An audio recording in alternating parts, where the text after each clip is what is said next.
হোলিতে তো এই প্লেটটাই আসল। হোলিতে তো সবাই রং নিয়ে খেলবে, আর আমি আজ এই রং খেলেছি এই প্লেটটার ওপরে।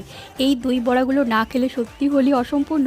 হোলি মানেই তো ঠান্ডার সাথে হালকা মিষ্টির টক একটু আলাদাই কিছু। তাই আজ বানাচ্ছি হোলি স্পেশাল দই বড়া। বিউলির ডাল সারা রাত ধরে ভিজিয়ে রেখেছিলাম, মিক্সিতে মিহি করে বেটে নিয়েছি। তারপর সব থেকে জরুরি কাজ হলো ভালো করে ফ্যাটানো। এই ফ্যাটানোর জন্যই কিন্তু বড়াগুলো একদম তুলতুলে হবে। তারপর গোটা জিরে, আদা কুচি, ধনেপাতা, লঙ্কা, কাজু কিশমিশ দিয়ে মাখিয়ে রাখবো। গরম তেলে ছাড়লে কি সুন্দর গোল গোল বড়াগুলো ফুলে উঠবে। ভাজা বড়াগুলোকে গরম নুন চিনি জলে 10 মিনিট ভিজিয়ে রাখবো। তারপর আলতো করে চেপে জল ঝরিয়ে নেব। এই স্টেপটা একদম মিস করা যাবে না। দই ফেটিয়ে তাতে কিন্তু চিনি দিয়েছি, ফ্যাটানো দইতে বড়াগুলোকে দিয়ে 10 মিনিট রাখবো। এবার প্লেটে সাজিয়ে দিলাম বড়াগুলো, ওপরে ঢেলে দিল মিষ্টি ফ্যাটানো দই। এবার হলো আসল হোলির রং, তেঁতুল চাটনি, ভাজা জিরে গুঁড়ো, হালকা লাল লঙ্কার গুঁড়ো, সবুজ ধনেপাতা।